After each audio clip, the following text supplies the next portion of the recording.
Every year, as the gray of winter finally fades and the world bursts into color, Catholic parishes and homes around the world take part in a beautiful, centuries-old tradition. We gather flowers, we process in song, and we place a crown upon the head of a statue of the Blessed Mother. But have you ever wondered, why? Why the month of May? And why a crown of flowers? Today, we're diving into the history and the heart behind the May crowning. Long before the Church dedicated this month to Mary, May was already a season of new life. In ancient Greece and Rome, May was linked to pagan festivals of flora and fertility. By the Middle Ages, the Church began to baptize these customs. Instead of celebrating seasonal deities, the faithful began to see May as the perfect time to honor the one who gave birth to the author of life. In the 13th century, King Alfonso X of Castile, El Sabio, famously designated May as a special time to honor the Virgin Mary in his extensive collection of poems, the Cantigas de Santa Maria.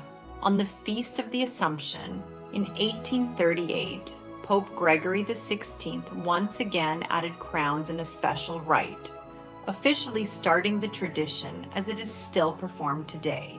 On April 29, 1965, Pope Blessed Paul VI promulgated his encyclical Mensa Maio, the month of May, which promoted May devotions to the Blessed Mother, knowing that the person who encounters Mary cannot help but encounter Christ likewise. So, why the crown? In Revelation 12:1, we see Mary described as a woman clothed with the sun, and on her head a crown of 12 stars. We recognize her as the Queen of Heaven.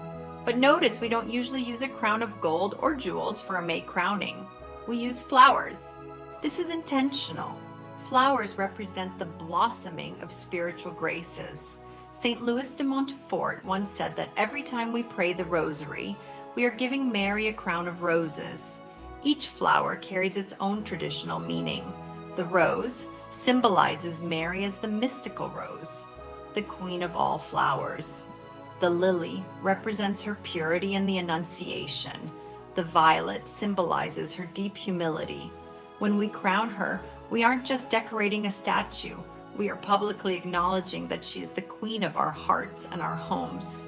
The May crowning usually begins with a procession.